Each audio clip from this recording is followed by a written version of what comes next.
Ledakan pemusnahan amunisi, 13 orang meninggal dunia.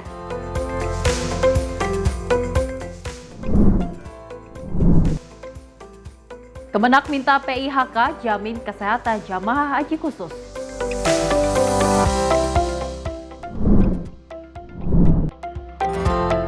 Preman berkedok jukir liar diamankan polisi.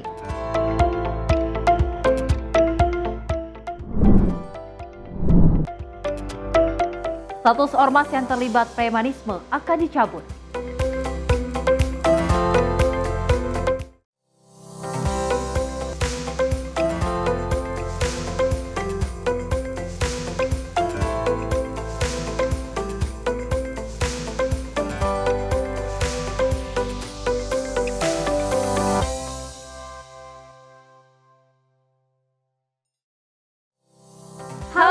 Selamat pagi pemirsa Simpo TV. Selamat pagi Sally. Selamat pagi Festi. Bagaimana pagi hari Luar biasa ini? pagi. Harus baik ya. Tentunya pemirsa kita berdua akan terus memberikan informasi yang terbaik untuk Anda terkait dengan perpolitikan, ekonomi dan juga hiburan lainnya. Banyak sekali pemberitaan yang sangat meresahkan masyarakat dan juga mengganggu kita semua ya. Terutama terkait dengan adanya premanisme yang banyak sekali kedoknya ya. Entah itu sebagai ormas, ada pula ini sebagai juru parkir liar. Dan memang kalau kita ketahui banyak sekali, salah satunya ada di lokasi Tamrin City yang ternyata jukir ini meminta ke para pengunjung yaitu sebesar Rp30.000. Wow, sangat besar sekali. Dan tentunya pemirsa informasi menarik lainnya akan terus kami hadirkan. Ini dia Menyapa Pagi Simpo TV selengkapnya.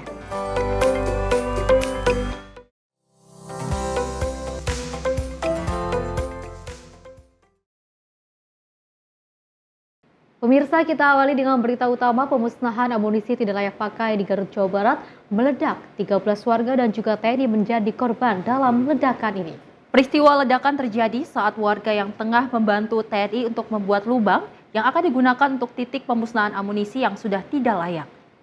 Video dan foto warga viral di media sosial memperlihatkan ketegangan saat ambulan melintas di lokasi pemusnahan amunisi tidak layak pakai di Kampung Sagara, Kecamatan Cibalong, Garut sesaat setelah terjadi ledakan hebat yang mengakibatkan jatuhnya belasan korban jiwa. Warga desa Sagara, Kecamatan Cibalong, Garut, Jawa Barat nampak terlihat panik dengan peristiwa ledakan yang terjadi di lokasi pemusnahan amunisi di Kampung Paledaka, Desa Sagara, Kecamatan Cibalong, Garut pada Senin pagi. Sebanyak 9 warga sipil dan 4 anggota TNI menjadi korban dalam peristiwa ledakan amunisi tak layak guna tersebut.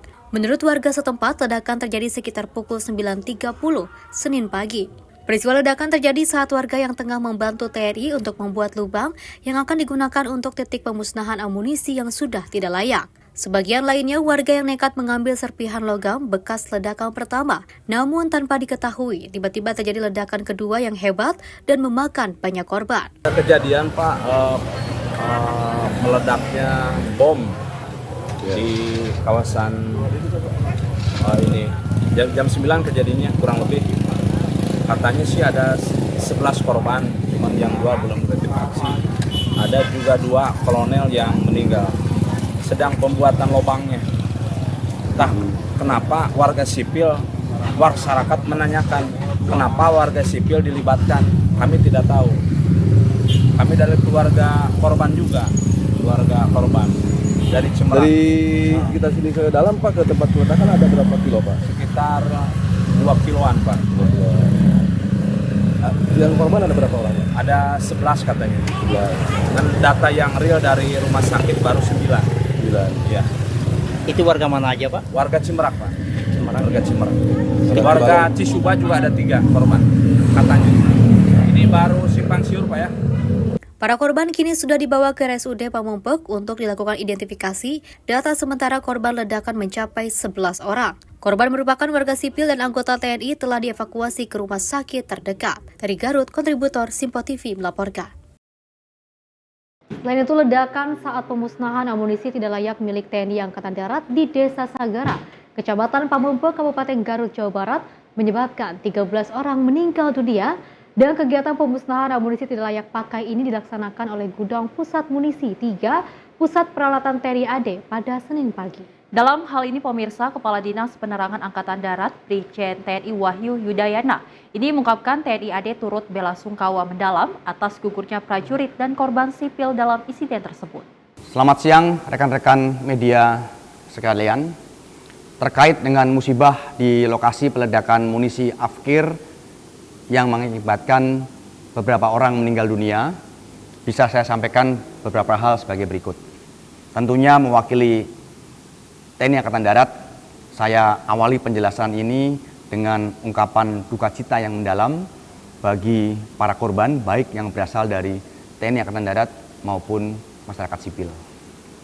Perlu saya sampaikan bahwa pada hari Senin 12 Mei 2025 pukul 09.30 waktu Indonesia bagian Barat telah dilaksanakan kegiatan pemusnahan munisi Afkir tidak layak pakai inventaris TNI Angkatan Darat di lokasi peledakan Desa Sagara, Kecamatan Cibalong, Kabupaten Garut. Pemusnahan tersebut dilaksanakan oleh jajaran Gudang Pusat Munisi 3 Pusat Peralatan TNI Angkatan Darat. Pada awal kegiatan, secara prosedur telah dilaksanakan pengecekan terhadap personil maupun yang berkaitan dengan lokasi peledakan dan semuanya dinyatakan dalam keadaan aman. Selanjutnya, tim penyusun amunisi melakukan persiapan pemusnahan di dalam 2 lubang sumur yang disiapkan. Setelah seluruh tim pengamanan masuk ke pos masing-masing untuk melaksanakan pengamanan dan setelah dinyatakan aman, kemudian dilakukan peledakan di 2 sumur yang ditempati oleh munisi Afkir tersebut untuk dihancurkan. Dan peledakan di 2 sumur ini berjalan dengan sempurna dalam kondisi aman. Sedangkan di luar 2 sumur ini disiapkan 1 lubang yang peruntukannya adalah untuk menghancurkan detonator yang selesai digunakan dalam penghancuran 2 sumur sebelumnya, termasuk sisa detonator yang ada berkaitan dengan munisi Afkir tersebut. Saat tim penyusun munisi menyusun detonator di dalam lubang tersebut, secara tiba-tiba terjadi ledakan dari dalam lubang yang mengakibatkan 13 orang meninggal dunia. Adapun data yang meninggal dunia adalah 4 orang dari anggota TNI Angkatan Darat, yaitu Kepala Gudang Pusat Munisi 3 Pusat Peralatan TNI Angkatan Darat, Kolonel Korps Peralatan Antonius Hirmawan, Kepala Seksi Administrasi Pergudangan Gudang Pusat Munisi 3 Pusat Peralatan Angkatan Darat, Mayor Korps Peralatan Anda Rohanda, dan 2 orang anggota Gudang Pusat Munisi 3 Pusat Peralatan TNI Angkatan Darat, yaitu Kopda Eri Priambodo dan Pratu Aprio Seriawan. Lalu berkaitan dengan korban masyarakat sipil, itu ada 9 orang, yaitu Saudara Agus, Saudara Ipan, Saudara Anwar, Saudara Ius, Saudara Ius Rizal, Saudara Toto, Saudara Rustiawan, Saudara Endang. Saat ini semua korban yang meninggal dunia sudah dievakuasi ke RSUD Pamengpeuk untuk dilakukan tindakan selanjutnya. Selain melaksanakan penanganan terhadap para korban, upaya yang dilakukan saat ini adalah berkoordinasi dengan aparat terkait untuk mengamankan lokasi peledakan sampai benar-benar aman untuk warga masyarakat sekitar. Saat ini lokasi masih disterilkan oleh petugas karena dikhawatirkan masih ada beberapa bahan yang berbahaya atau perlu diamankan. Penyebab dari kejadian tersebut masih dalam tahap penyelidikan oleh tim TNI Angkatan Darat, termasuk terkait dengan korban sipil. Karena perlu kami sampaikan juga pada kesempatan ini bahwa lahan yang digunakan untuk penghancuran munisi Afkir tersebut adalah lahan milik BKSDA Kabupaten Garut yang sudah rutin digunakan untuk memusnahkan munisi Afkir dan lokasinya jauh dari pemukiman warga. Sekali lagi kami segenap jajaran TNI Angkatan Darat mengucapkan rasa bela sungkawa yang sedalam-dalamnya terhadap semua korban, dan para prajurit TNI Angkatan Darat yang menjadi korban dalam musibah ini adalah prajurit-prajurit yang memiliki dedikasi yang tinggi, dan kami juga berduka cita, berbela sungkawa atas meninggalnya korban masyarakat sipil. Kami mengajak seluruh masyarakat Indonesia untuk turut mendoakan para korban dan semua keluarga yang ditinggalkan diberikan ketabahan. Kami akan melaksanakan investigasi secara menyeluruh terkait dengan kejadian ini dan akan kami sampaikan informasi selanjutnya berkaitan dengan perkembangan dari penyelidikan atau investigasi yang dilaksanakan. Demikian informasi yang dapat kami sampaikan. Terima kasih, selamat siang. Satu persatu jasad korban ledakan di Cibalong, Garut, Jawa Barat dievakuasi ke rumah sakit daerah Pamengpeuk, Garut untuk proses identifikasi. Ratusan warga dan keluarga korban pun berdatangan menunggu proses identifikasi. Jasad korban ledakan amunisi tak layak di Kampung Sagara, Kecamatan Cibalong, Garut, satu persatu dievakuasi ke RSUD Pamengpeuk, Garut untuk diproses identifikasi. Jumlah korban 13 orang yang merupakan warga sipil dan anggota TNI ini langsung dibawa ke ruang jenazah Rumah Sakit Daerah Pamengpeuk. Nampak ratusan keluarga korban dan warga menunggu proses identifikasi jenazah yang dilakukan tim gabungan dari tim forensik serta Inafis Polres Garut. Para keluarga menunggu kepastian hasil identifikasi agar bisa segera membawa jasad korban untuk dikebumikan. Terakhir Pak, berangkat dari rumah bilang apa ke Bapak? Jadi gini Pak, saya mah rumah di Cibalong, adik saya mah di kebun di situ, di kebun tempat peledakan. Nggak bilang apa-apa? Enggak bilang apa-apa sama saya. Jadi enggak tahu adik saya masuk ke lokasi, enggak tahu Pak. Jadi ya adik saya mah di kebun, setiap hari, tiap malam saya mah kan di Cibalong. Gitu. Jadi sekarang keluarga lagi nunggu jenazah? Ya. Dia sangat baik. Dan sudah tahulah kalau sama keluarga termasuk untuk wilayah Cibalong, di luar kecamatan pun juga dia sangat aktif dalam kepemudaan. Dia menjabat sebagai Ketua Karang Taruna Almarhum dan aktif juga sebagai di dalam keagamaan Di desa Bapak? Desa Mekarwangi, ya, Kecamatan Cibalong. Dan juga sosialnya bagus. Bukan relawan sih, cuman main, biasa main. Oh, cuma main. Dia kan sering gitu lah kalau ada kegiatan apapun aktif. Gitu. Oke. Itu selalu eksis dan selalu ada status dengan itu komandan itu yang ada di tempat lokasi. Jumlah korban yang dapat kami himpun di lapangan berjumlah 14 orang. Sebelumnya ledakan hebat terjadi di lokasi tempat pelatihan bom di Kecamatan Cibalong, Garut. Akibat ledakan 4 orang anggota TNI dan 8 warga sipil meninggal dunia. Dan para korban kini masih dalam proses identifikasi. Dari Garut, kontributor Sinpo TV melaporkan. Selain itu, pasca ledakan yang juga menewaskan 13 orang di Desa Sagara, Kecamatan Cibalong, Kabupaten Garut, pada Senin pagi kemarin. Dan dari Gubernur Jawa Barat, Deddy Mulyadi, mengucapkan bela sungkawa kepada seluruh korban. Ledakan yang terjadi di Desa Sagara, Kecamatan Cibalong, Kabupaten Garut pada Senin pagi, Gubernur Jawa Barat ucapkan bela sungkawa. Dalam media sosialnya, Deddy Mulyadi mengaku sangat berempati dan prihatin dengan tragedi ledakan yang menewaskan 4 orang anggota TNI dan 9 orang sipil tersebut. Di samping itu, Deddy Mulyadi juga mendoakan seluruh korban yang meninggal dunia. Assalamualaikum warahmatullahi wabarakatuh. Sampurasun, wilujeng sonten, seluruh wargi Jabar dimanapun berada. Selamat sore seluruh warganet yang budiman.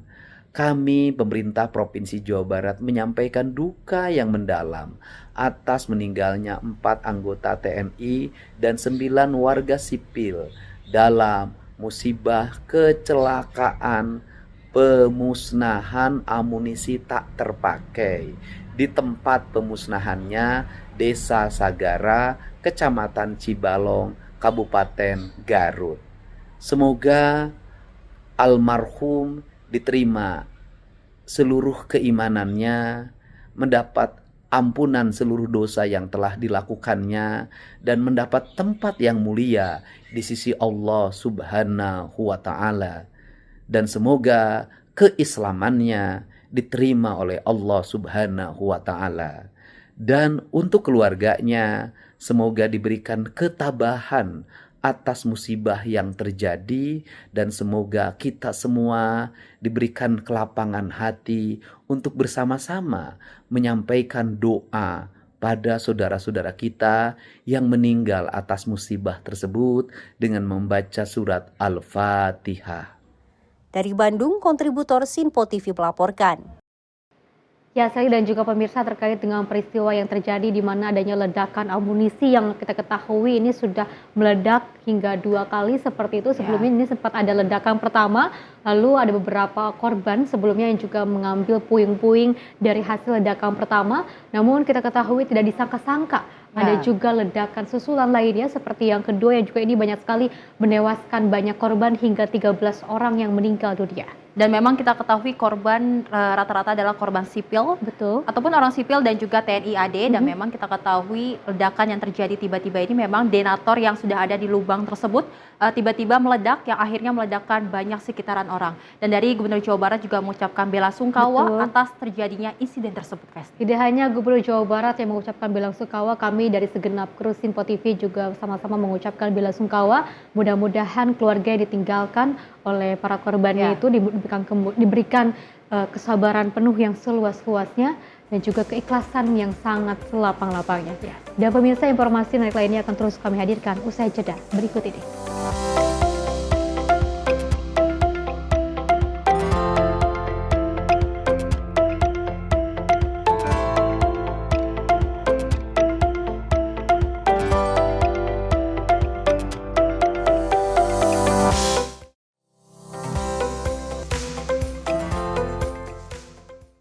Halo, selamat pagi pemirsa Sinpo TV. Selamat pagi Andi. Selamat pagi, Fen. Beragam informasi terbaru hadir menemani Anda sebelum memulai hari.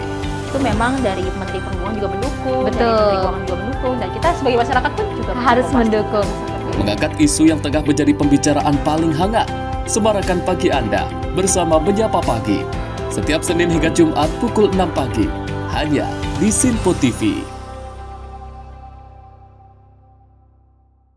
Halo, selamat malam pemirsa. Senang sekali rasanya kami mengisi ruang informasi Anda. Akhiri aktivitas Anda dengan rangkuman perkembangan peristiwa yang terjadi sepanjang hari. Sebelumnya kita saksikan ada sekitar 3.000 tamu undangan, sementara di Ibu Kota Nusantara ini ada sekitar 2.000 tamu undangan. Rangkaian informasi nasional dan mancanegara dirangkum sebagai penutup hari dalam Menyapa Malam. Setiap Senin hingga Jumat pukul 8 malam, hanya di Sinpo TV.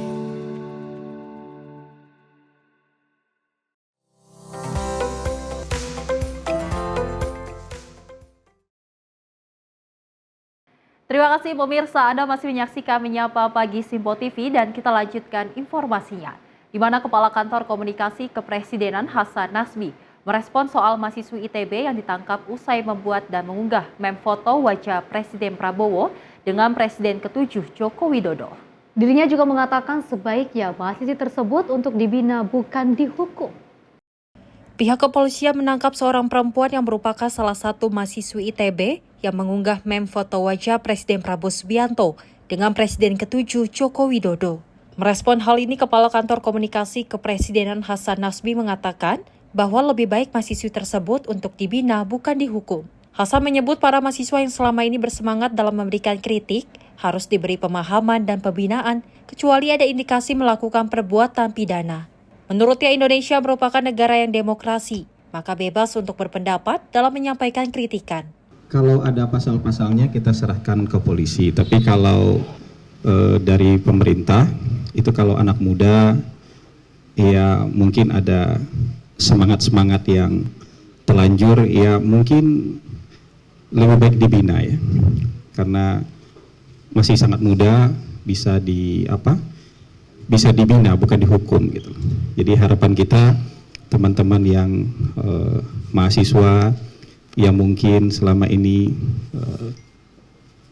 terlalu bersemangat misalnya memberikan kritikan, mengekspresikan kritikannya, mungkin nanti bisa diberi pemahaman dan pembinaan supaya jadi lebih baik lagi, tapi bukan dihukum gitu. Karena ya ini kan dalam konteks demokrasi mungkin ada yang memang terlalu bersemangat seperti itu. Ya, kecuali ada soal hukumnya. Kalau soal hukumnya kita serahkan saja itu kepada penegak hukum. Tapi kalau karena pendapat, karena ekspresi, itu sebaiknya diberi pemahaman dan pembinaan saja, bukan dihukum gitu. Dari Jakarta, Fahrizal Mutia Agiani, Simpo TV melaporkan. Selain itu, dari Kementerian Komunikasi dan Digital menyiapkan pelatihan talenta digital untuk mendukung pariwisata dan juga UMKM di Aceh Tengah. Program ini melibatkan perusahaan teknologi dan mencakup materi seperti coding, AI, dan juga cloud computing.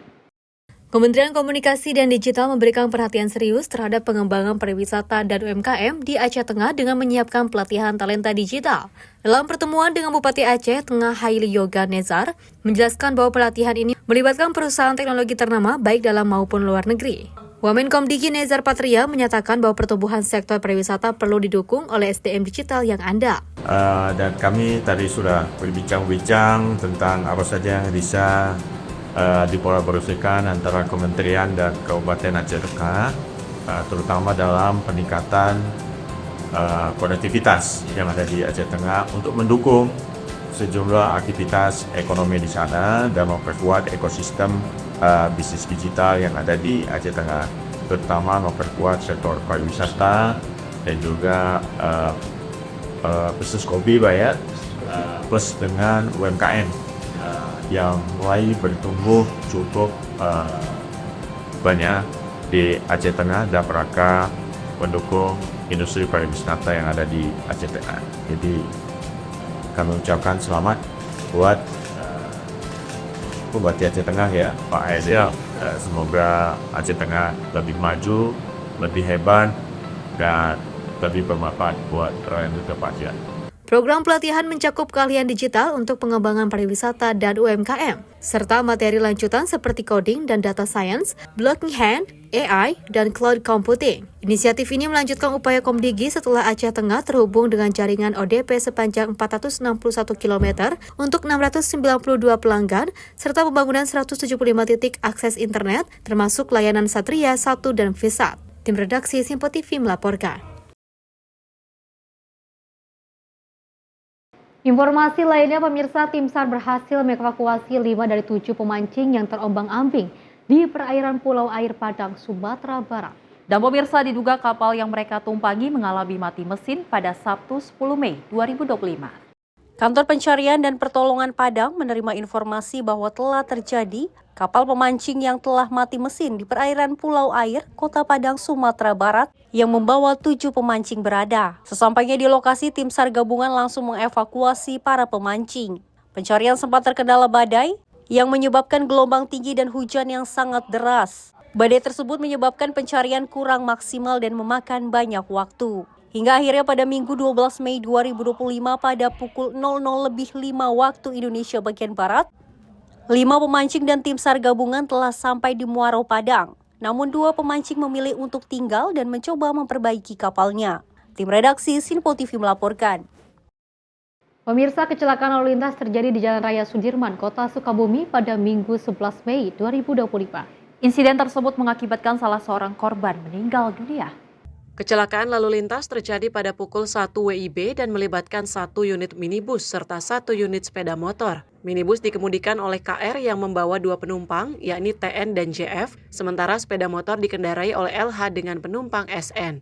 Akibat kecelakaan tersebut, kedua kendaraan mengalami kerusakan. Pengendara sepeda motor mengalami luka ringan dan langsung dilarikan ke RS Islam Ashifa Kota Sukabumi untuk mendapatkan penanganan medis, sementara penumpangnya SN dinyatakan meninggal dunia dalam perawatan.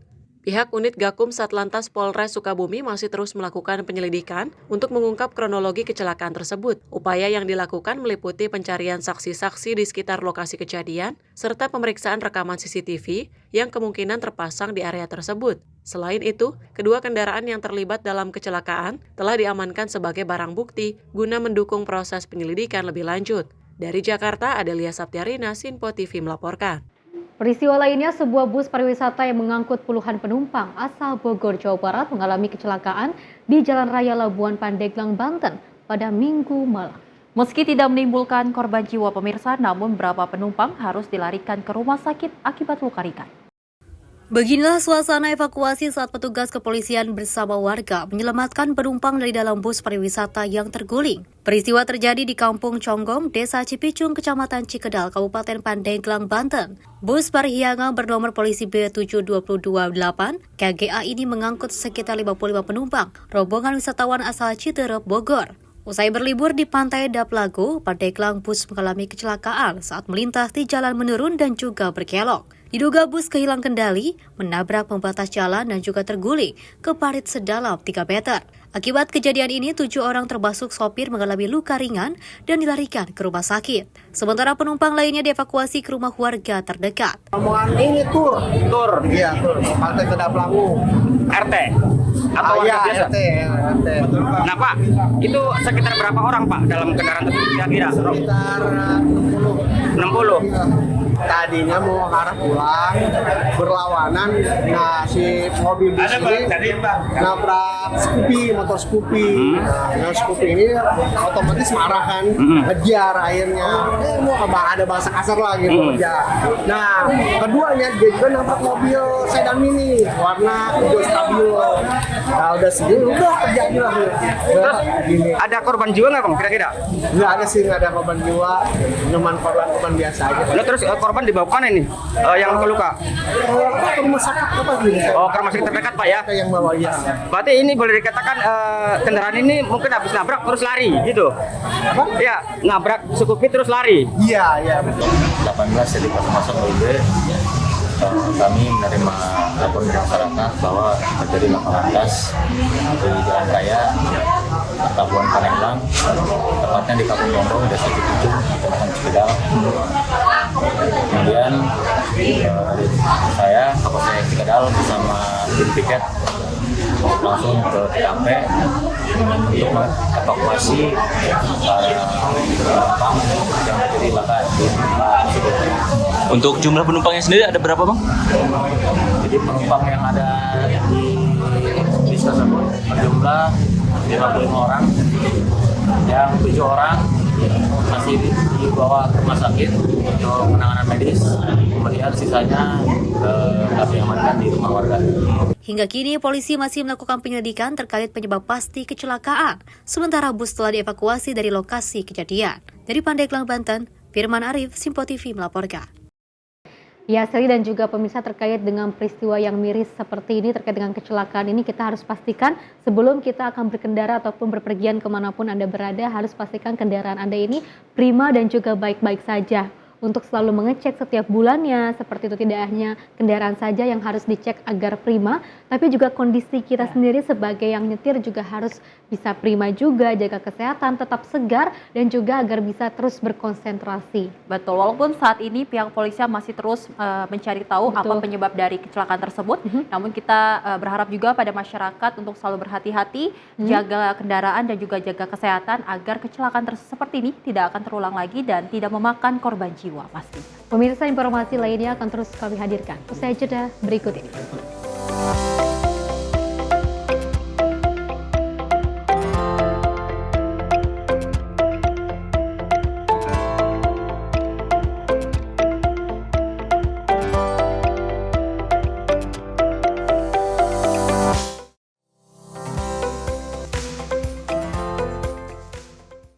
Halo pemirsa, kami kembali hadir dengan sejumlah informasi yang kami himpun dari berbagai penjuru dunia. Rangkaian informasi yang membuat akhir pekan Anda begitu bermakna. Sebuah kelompok di Afrika Selatan memberikan layanan pertunjukan film dengan tenaga surya. Berita yang menjadi sorotan media dari dalam dan luar negeri, kami hadirkan untuk menemani pekan Anda dalam Sinpo Dunia Sepekan, Sabtu dan Minggu pukul 9 pagi, hanya di Sinpo TV.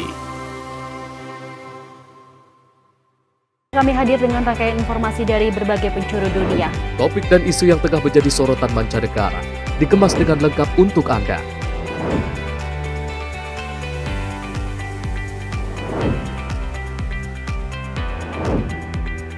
Peristiwa penting yang terjadi dari berbagai belahan dunia ini hadir dalam Sinpo Dunia setiap Senin hingga Jumat pukul 7:30 malam hanya di Sinpo TV.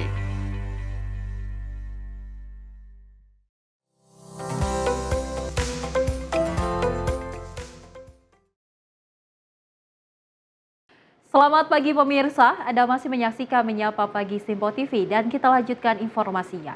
Di mana Kepala Kantor Komunikasi Kepresidenan Hasan Nasbi menyatakan pemerintah akan mengkaji gagasan Gubernur Jawa Barat Deddy Mulyadi untuk membina siswa bermasalah melalui program pembinaan barak militer. Hasan juga menekankan bahwa selama program tersebut tidak melanggar aturan seperti hak-hak anak terpenuhi, serta mendapatkan persetujuan orang tua, maka pembinaan itu dapat dipertimbangkan. Kepala Kantor Komunikasi Kepresidenan Hasan Nasbi mengungkapkan bahwa pemerintah akan mengkaji gagasan program Gubernur Jawa Barat Deddy Mulyadi yang mengirim siswa bermasalah ke barak militer. Namun Hasan mengatakan selama program tersebut tidak melanggar aturan seperti hak-hak anak terpenuhi dan telah mendapatkan persetujuan orang tua, maka program itu dapat dipertimbangkan. Dirinya menyebut dalam sistem pendidikan di Indonesia, sebuah kebijakan telah didesentralisasi ke daerah. Oleh karena itu, ia mengimbau agar masyarakat tidak langsung bersikap antipati terhadap inisiatif baru dari Deddy Mulyadi. Tapi yang jelas kan memang sudah berlangsung ya di Jawa Barat. Tapi lebih baik teman-teman cek terpenuhi nggak hak anak-anak di sana, pembinaannya sukses atau tidak, ya. Ada hal-hal yang dilanggar misalnya dari pembinaan tersebut. Jadi, dan itu pun saya dengar dari Gubernur Jawa Barat kan harus ada persetujuan orang tua kan. Kalau orang tuanya nggak setuju, nggak jadi dibina dengan cara yang seperti itu. Jadi kita kritisi sama-sama, ya kita kritisi sama-sama inisiatif-inisiatif baru ini jangan langsung antipati, ya tapi kritisi secara bersama-sama. Ada sesuatu yang dilanggar atau ada sesuatu yang mungkin tidak terpenuhi nggak dari pola-pola pendidikan semacam itu. Jadi lebih baik kita lihat rame-rame, kita kritisi rame-rame, ya. Nanti kita kaji juga bersama-sama apakah ini bisa efektif atau tidak untuk menurunkan sesuatu yang katanya apa tadi? Kenakalan, ketidakpatuhan dan segala macam seperti itu. Tapi jangan juga di awal sudah langsung antipati dengan sebuah inisiatif. Dari Jakarta, Fahrizal Mutia Agiani, Simpo TV melaporkan. Pemirsa, Kemenag memperketat layanan haji khusus dengan mewajibkan penyelenggara ibadah haji khusus atau PIHK siapkan skenario darurat, asuransi, dan juga layanan kesehatan jemaah. Dan petugas dari 156 PIHK dibekali pelatihan teknis dan koordinasi lintas lembaga untuk tingkatkan perlindungan jamaah. Kementerian Agama menegaskan komitmennya memperketat layanan bagi jemaah haji khusus dengan fokus pada perlindungan kesehatan, kesiapan rumah sakit rujukan, dan penyediaan asuransi yang tidak sekedar formalitas. Direktur Bina Umroh dan Haji Khusus Nugraha Setiawan menyoroti pentingnya perhatian khusus terhadap lansia dan jemaah yang membutuhkan penanganan ekstra. Setiap PIHK diwajibkan memiliki skenario darurat yang jelas termasuk rumah sakit rujukan, dokter siaga, dan sistem komunikasi darurat yang aktif. Standar minimal asuransi bagi jemaah juga tengah dirumuskan untuk memastikan perlindungan menyeluruh selama pelaksanaan ibadah.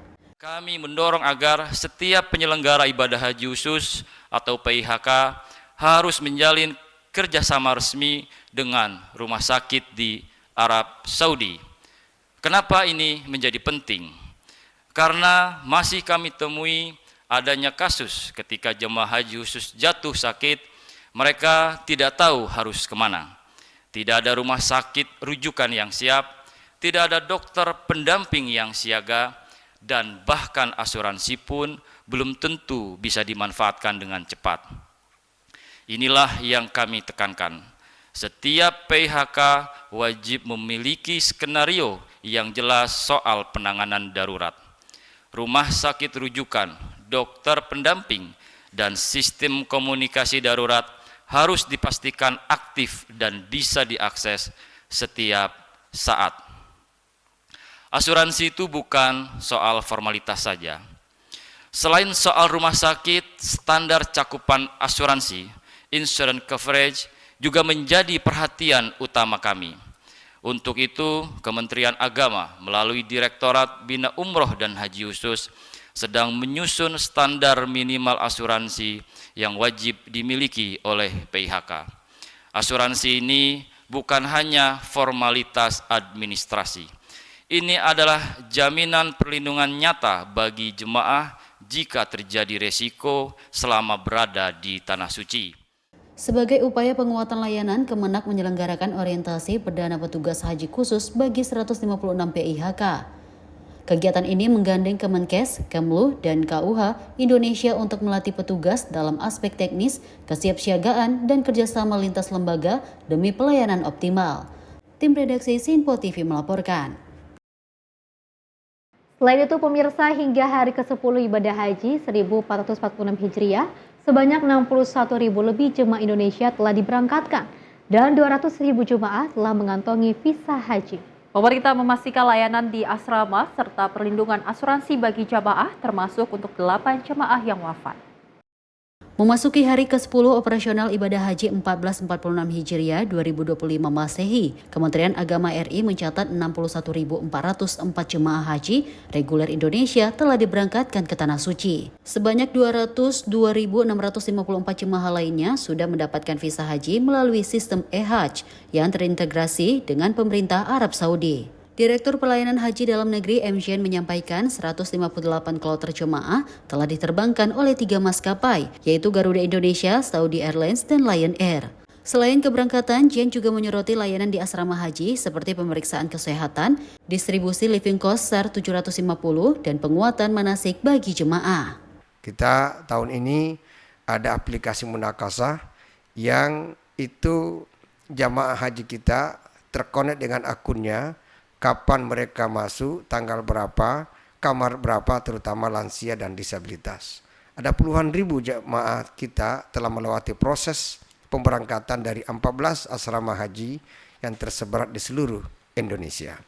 Di sana jemaah mendapatkan pelayanan lengkap, mulai dari pemeriksaan kesehatan akhir, distribusi living cost senilai 750 SAR, hingga penguatan manasik juga ada, masih sempat ya sekali untuk melakukan penguatan manasik.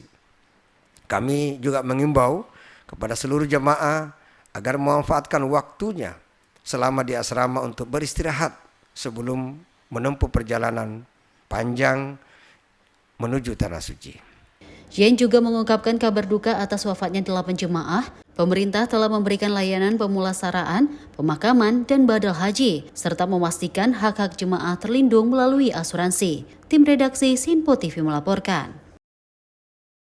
Informasi lainnya pemirsa, libur panjang pekan ini sejumlah destinasi wisata di Pulau Dewata, Bali kembali ramai dikunjungi wisatawan, salah satunya air terjun Tegunungan yang juga terletak di Banjar Tegunungan, Desa Kemenuh, Sukawati, Gianyar, Bali. Bentangan alam indah, suasana sejuk, dan juga ditambah debit air yang deras, ini menjadi daya tarik utama air terjun Tegunungan. Tidak mengherankan jika destinasi wisata ini menjadi favorit wisatawan, khususnya wisatawan mancanegara. Bali tidak hanya memiliki wisata pantai yang indah, tapi juga destinasi lainnya yang tidak kalah memikat. Jika bosan dengan wisata pantai, namun tetap ingin bermain air saat liburan di Bali, jangan khawatir karena Bali tidak pernah kekurangan objek wisata air. Salah satunya air terjun Tegunungan yang terletak di Banjar Tegunungan, Desa Kemenuh, Sukawati, Gianyar, Bali. Setelah membayar tiket masuk senilai Rp20.000, wisatawan harus turun melewati puluhan anak tangga meliuk-liuk untuk sampai ke air terjun Tegunungan. Tapi jangan khawatir, tangga tersebut sudah berepresentatif, sehingga aman untuk dilalui. Setelah sekitar 20 menit menuruni anak tangga, wisatawan akan disuguhi pemandangan eksotis dengan udara yang sejuk. Air terjun Tegunungan memiliki ketinggian 15 meter dengan aliran air cukup deras yang berasal dari Sungai Petanu. Jika menemui cuaca cerah, pengunjung bisa menyaksikan aliran air tenang dan jernih. Pengunjung juga diperbolehkan berenang di kolam air terjun maupun sungai, namun berbeda jika musim hujan. Pengunjung dilarang untuk berenang dan hanya diizinkan untuk berfoto.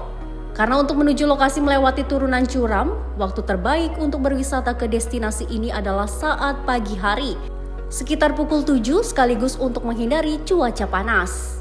Jika di hari-hari biasa atau di masa low season, angka kunjungan di kisaran 600 hingga 700 orang pengunjung per hari.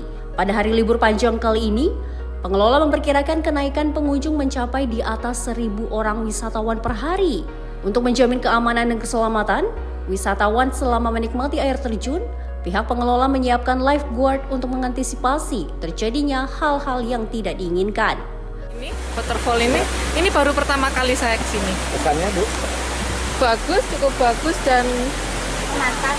Ya, dengan tangga yang banyak jadi menantang banget gitu. Kalau air terjunnya seperti apa Bu? Air terjunnya bagus dan cukup indah ya. Kalau view-nya gimana Bu?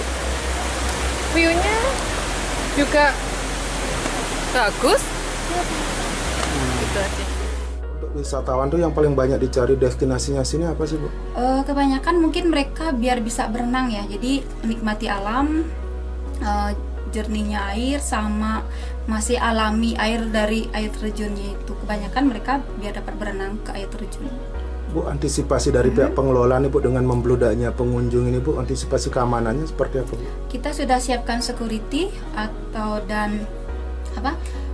di bawah juga kita siapkan lifeguard untuk menjaga pemantauan juga untuk pembatasan alur yang bisa dilewati atau dipakai fasilitas untuk berenang. Kita sudah pakai fasilitas agar mereka tidak melewati batas yang ditentukan karena kan ada arus berbahaya. Dan kemungkinan mereka juga sudah paham sih karena sudah dari dulu kita wanti-wanti dari pengunjung untuk tidak melewati batas bahaya. Selama ini air terjun pegunungan lebih populer dikunjungi wisatawan mancanegara, khususnya turis asal Tiongkok, India, dan turis dari berbagai negara Eropa ketimbang domestik. Tidak mengherankan jika hampir 60% pengunjung didominasi wisatawan mancanegara. Peningkatan wisatawan domestik biasanya baru terjadi saat libur panjang akhir pekan, libur lebaran dan libur panjang Natal dan Tahun Baru. Dari Bali, Bagus Raditya, Sinpo TV melaporkan. Suasana wisata ataupun liburan ini masih juga terasa saat ini oleh kita berdua seperti itu ya Celia. Meskipun kita berdua masih bekerja, tapi dengan keasikan pemirsa di rumah yang menikmati suasana libur panjang ini, kita ikut turut merasakan bahagia ya Celia. Dan kita ketahui memang surganya di Bali ini masih terus banyak sekali destinasi wisata yang juga terus menghadirkan wisatawan yang sangat luar biasa, tempat destinasi wisata yang juga bisa dikunjungi oleh semua yang ada di Indonesia. Betul, dan di Bali ini Vesti ada air terjun Tegunungan yang memang wisatawan bisa masuk ke dalam sana dengan hanya membayar 20.000 saja Vesti. Sudah menikmati bagaimana suasana Bali yang asri, nyaman dan penuh hijau. Cocok untuk kita mungkin anak ibu kota yang hanya melihat gedung-gedung, kita ke Bali bisa melihat pemandangan yang sangat indah. Untuk melepas pening, melepas penat, kita bisa liburan ke sana. Mudah-mudahan kita habis ini bisa liburan ke Bali bareng-bareng ya. Semoga ya Vesti ya. Ya pemirsa, informasi lainnya akan terus kami hadirkan usai jeda berikut ini.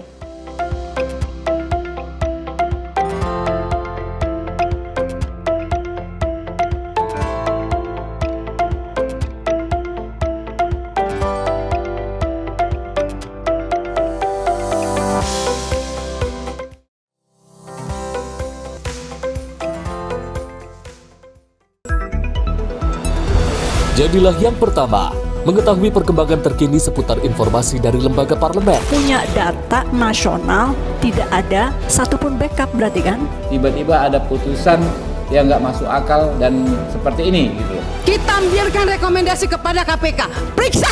Kami hadirkan informasi paling akurat untuk mengawal setiap informasi dalam rapat komisi dan paripurna. Tentunya bersama saya Andi Rezaldi yang telah kami rangkum dalam program Sinpo Parlemen. Saya Arif Rifani. Saksikan Sinpo Parlemen setiap Sabtu pukul 6 pagi hanya di Sinpo TV. Pemirsa, Sinpo TV kembali hadir menemani Anda dengan berbagai informasi yang telah kami rangkum dalam sepekan. Sajian lengkap informasi sepekan kami hadirkan untuk Anda. Badan Legislasi DPR menemui masa unjuk rasa di depan gedung DPR RI Senayan, Jakarta. Menemani akhir pekan Anda bersama keluarga dengan rangkuman berita menyeluruh dalam Sinpo Sepekan setiap minggu pukul 6 pagi hanya di Sinpo TV.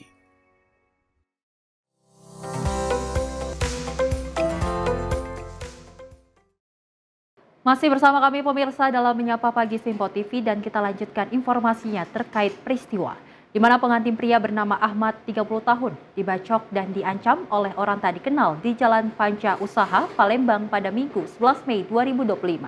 Akibat insiden tersebut, pengantin pria mengalami luka serius dan juga harus menjalani perawatan di rumah sakit.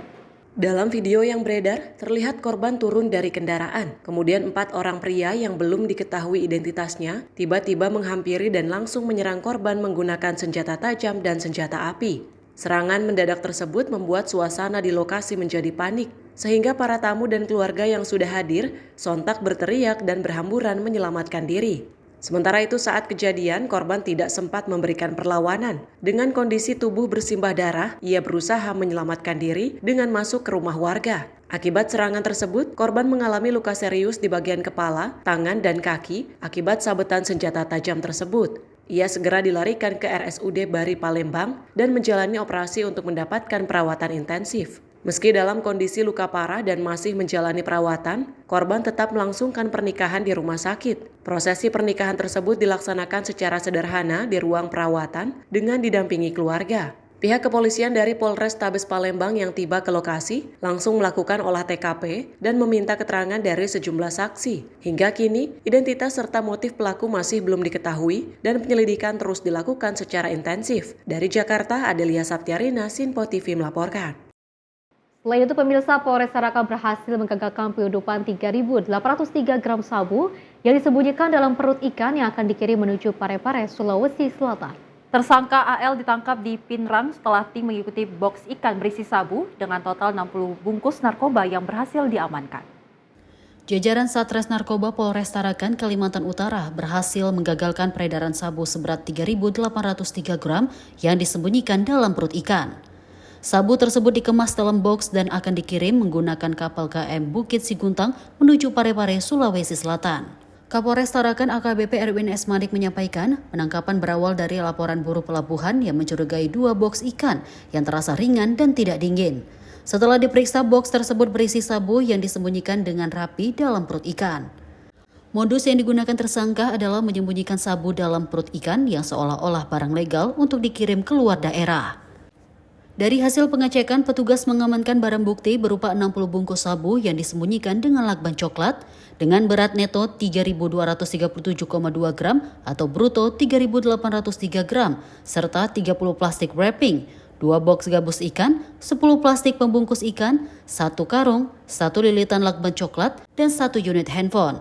Dengan harga per gram sabu sekitar 1,5 juta, nilai ekonomis barang ini mencapai 4,85 miliar rupiah. Dalam menghentikan peredaran narkotika dimanapun itu. Dan arahan Bapak Presiden, Kapolri juga tegas untuk Astagita pemberantasan narkotika. Setiap pelaku dari dalam setiap pengungkapan selalu berubah-ubah dalam cara bekerjanya mereka. Jadi tentunya di sini juga khususnya hasil ungkap saat ini menggunakan jasa ekspedisi pengiriman laut, yakni kapal. Tentunya himbauan kami agar lebih ditingkatkan lagi pengawasan dalam pengiriman barang maupun pengangkutan orang. Apalagi Pulau Tarakan terkenal aksesnya adalah air dan udara. Atas perbuatannya, AL dijerat dengan pasal 114 ayat 2 subsidiar pasal 112 ayat 2 Undang-Undang RI nomor 35 tahun 2009 tentang narkotika dengan ancaman hukuman penjara minimal 5 tahun hingga maksimal 20 tahun serta denda antara 1 miliar hingga 10 miliar rupiah. Tim redaksi Sinpo TV melaporkan. Pemirsa, ratusan pria yang diduga preman dan debt collector diamankan petugas kepolisian Polres Cimahi di sejumlah wilayah di Kota Cimahi dan juga Kabupaten Bandung Barat. Ratusan pria tersebut diduga melakukan aksi pemalakan hingga pemerasan dan juga mengganggu kenyamanan warga. Dengan menggunakan sepeda motor dan juga mobil, petugas gabungan dari Polres Cimahi dan TNI melakukan patroli, berkeliling mengincar sejumlah preman dan debt collector yang mengganggu kenyamanan masyarakat. Satu persatu pria yang diduga preman dan debt collector diamankan petugas tanpa adanya perlawanan. Razia yang digelar secara serentak di 21 titik ini, petugas mengamankan 114 pria yang diduga preman debt collector yang meresahkan warga sekitar. Kapolres Cimahi AKBP Niko N. Adiputra mengatakan dari 114 yang diamankan, ada 6 orang yang ditetapkan sebagai tersangka sebab adanya tindak pemalakan dan juga perampasan. Menurutnya jumlah ini bisa bertambah karena saat ini pria yang diamankan masih dalam pemeriksaan lebih lanjut. Hari ini kegiatan serentak kami berhasil mengamankan baik dari Polres maupun 13 polsek jajaran sejumlah 114 orang yang mana dari kurun waktu ke belakang sampai dengan saat ini ada 6 orang yang dilanjut proses penyidikan karena memang terkait dengan dugaan tindak pidana dengan pasal-pasal yang beragam dari mulai 170 dan juga pasal 351. 6 orang sedang dilakukan proses pemeriksaan dan dikembangkan proses penyidikannya. Untuk yang lain masih dilakukan permintaan keterangan baik di Polres maupun di Polsek Jajaran. Kegiatan ini tidak berakhir di sini, akan terus kita galakan seperti tadi kami sampaikan, ini adalah kegiatan yang berkelanjutan. Dari hasil ratusan pria yang diduga preman dan debt collector ini, polisi mengamankan barang bukti berupa senjata tajam, pecahan kaca, motor, dan ID card debt collector. Para pelaku yang sudah berbaju orange terancam hukum 5 tahun penjara. Dari Kota Cimahi, kontributor Simpo TV melaporkan. Tentunya pemirsa, hal ini mendapatkan respon dari Menteri Dalam Negeri Tito Karnavian yang menginformasi pemerintah telah membentuk satuan tugas anti premanisme. Satgas yang dibentuk oleh Kementerian Koordinator Politik dan Keamanan ini dipastikan akan memberikan sanksi tegas terhadap ormas yang terlibat aksi premanisme. Menteri Dalam Negeri Tito Karnavian menerangkan Satgas Anti Premanisme akan dipimpin oleh Menko Polkam Budi Gunawan. Dalam tugasnya, Mendagri nantinya akan bertanggung jawab mengawasi hingga menindak ormas yang melakukan pelanggaran hukum sambil berkoordinasi dengan kementerian lembaga terkait. Pemerintah memastikan jika ada ormas melanggar hukum, salah satu sanksi yang akan dikenakan ialah membuat surat pernyataan melepas status terdaftarnya di Kemendagri.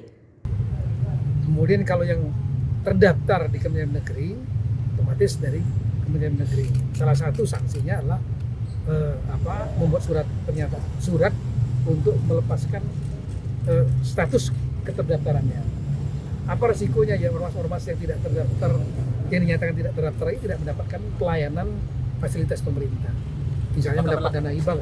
Masa tugas berlaku sampai kapan, Pak? Itu nanti dari tanya Kementerian Polkam ya. Tapi leading tetap di Pak Menko Polkam ya? Satgasnya dari Polkam. Makasih. Terima kasih Pak. Kalau di Kemendagrinya total ada berapa Pak catatannya? Ada 1.000 lebih 1.000 ormas yang terdaftar. Tapi yang badan hukum yang di Kementerian Hukum lebih kurang 600.000. Sebelumnya, Satgas dibentuk sebagai langkah memberantas aksi premanisme dan ormas yang mengganggu iklim investasi. Diharapkan Satgas ini dapat efektif sekaligus menciptakan rasa keamanan bagi masyarakat. Dari Jakarta, Dio Malau, Sinpo TV melaporkan. Sebanyak 71 preman yang diduga kerap melakukan pungutan liar dan juga meresahkan masyarakat terjaring dalam operasi preman yang digelar Polrestabes Medan dan jajarannya.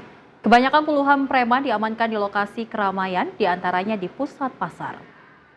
Puluhan preman yang umumnya merupakan juru parkir yang melakukan pengutipan uang parkir tidak sesuai dengan ketentuan yang berlaku diamankan petugas dari berbagai lokasi berbeda di Kota Medan. Kapolrestabes Medan, Kombes Gideon Arif Setiawan, mengatakan puluhan preman yang diamankan tersebut sudah sangat meresahkan masyarakat Kota Medan. Dari 71 preman yang diamankan, 9 diantaranya ditetapkan sebagai tersangka karena terlibat dalam sejumlah kasus kejahatan. Sementara 62 orang lainnya akan diberi pembinaan. Dari para pelaku tersebut, petugas berhasil menyita barang bukti berbagai jenis senjata tajam. Dan ada 71 orang yang kita lakukan pembinaan yang berada di sebelah kanan. Itu yang saya juga sudah ngobrol dengan mereka. Mereka adalah para petugas parkir yang kebanyakan mengutip lebih dari tarif parkirnya. Dan ini juga menjadi keresahan di ruang publik, makanya saya sampaikan di hadapan mereka sebagai sebuah peringatan dan pembinaan bahwa kita menciptakan ruang yang aman dan nyaman untuk masyarakat yang berada di ruang publik. Kemudian yang di belakang saya ada 9 tahanan yang kita lakukan penahanan, 9 orang kita lakukan penahanan, adalah mereka yang terlibat dalam konteks premanisme sampai dengan melakukan tindak pidana. Operasi preman ini akan terus dilakukan jajaran Polrestabes Medan untuk memberi rasa aman kepada masyarakat. Dari Medan, Sumatera Utara, kontributor Simpo TV melaporkan.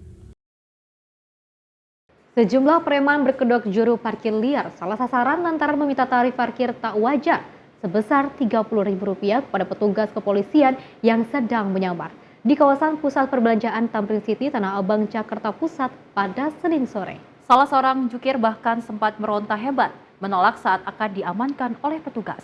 Jukir liar berambut gondrong ini tak menyangka jika pengemudi mobil yang dipintai uang untuk jasa parkir adalah petugas kepolisian yang sedang menyamar. Sempat terjadi ketegangan lantaran si jukir menolak uang sebesar Rp5.000 yang diberikan petugas penyamar. Si jukir justru meminta tarif parkir yang tidak wajar, yakni sebesar Rp30.000 untuk biaya parkir di bahu jalan kawasan pusat perbelanjaan Tamrin City yang diklaim sebagai wilayah kekuasaan mereka. Tak ingin buruannya lepas, petugas langsung mengamankan jukir gondrong tersebut, namun yang terjadi si jukir justru meronta hebat. Razia sengaja digelar jajaran Satreskrim Polres Metro Jakarta Pusat lantaran maraknya aksi premanisme berkedok juru parkir liar yang kerap meminta uang dengan cara paksa dalam jumlah yang tidak wajar. Petugas menegaskan tak akan memberikan ruang sedikit pun kepada para preman ataupun ormas meresahkan di wilayah hukum Polres Jakarta Pusat. Polres Metro Jakarta Pusat beserta juga unit Reskrim Polsek Jajaran melakukan penindakan terhadap aksi premanisme dan juga ormas yang meresahkan masyarakat. Tadi tim dari Polres yaitu Satreskrim dan juga Polsek Jajaran keseluruhannya berhasil mengamankan 6 orang pelaku yang berkedok sebagai juru parkir. Juru parkir ilegal tersebut pelaku meminta parkir dengan mematok Rp30.000. Pada razia kali ini, petugas berhasil mengamankan 6 preman berkedok cukir liar di kawasan Tamrin City dan juga sekitaran Monas. Mereka yang terjaring selanjutnya dibawa ke Polres Metro Jakarta Pusat untuk menjalani pemeriksaan. Dari Jakarta, Tim Liputan Simpo TV melaporkan. Premanisme saat ini pemirsa masih sering banyak sekali di kawasan Jakarta Pusat, seperti salah satunya yang kita ketahui memang banyak sekali aksi-aksi premanisme yang banyak sekali berkedoknya. Betul. Salah satunya adalah terkait dengan yang mengaku-ngaku sebagai ormas, debt collector, dan yang paling miris adalah mengaku sebagai juru parkir liar yang juga memberikan tarif parkir yang sangat tidak wajar maksud kami, yang biasanya hanya Rp5.000 ataupun Rp3.000, dia meminta uang sebesar Rp30.000 namun salah sasaran. Dan memang kalau kita ketahui tempat lokasinya adalah sering terjadi di Tamrin City ataupun di lokasi Tanah Abang. Ini menjadi perhatian juga bagi masyarakat untuk mungkin memarkirkan kendaraannya di tempat-tempat resmi yang sudah disediakan oleh pemerintah ataupun dari gedung sendiri, karena memang kita ketahui banyak sekali jukir yang menarifkan kendaraan ini dengan harga yang tidak wajar. Bahkan bisa meresahkan masyarakat yang akhirnya jadi resah dengan pergi ke tempat perbelanjaan seperti itu, Festi. Ya, tentunya juga ada sekali apresiasi kepada para pihak petugas yang juga turut menyamar dan tentunya juga untuk membersihkan para premanisme yang nantinya juga jadi hama masyarakat seperti itu, yang mudah-mudahan langkah yang gercep oleh pihak kepolisian bisa terus membersihkan aksi premanisme yang berada di kawasan-kawasan seperti perbelanjaan, pasar, ataupun tempat perkantoran lainnya. Pemirsa, informasi tadi sekaligus mengakhiri jumpa kita. Saya Festi Rahmadi dan saya Selis Regar. Terima kasih dan sampai jumpa.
Simpo TV, News, Sport, Entertainment.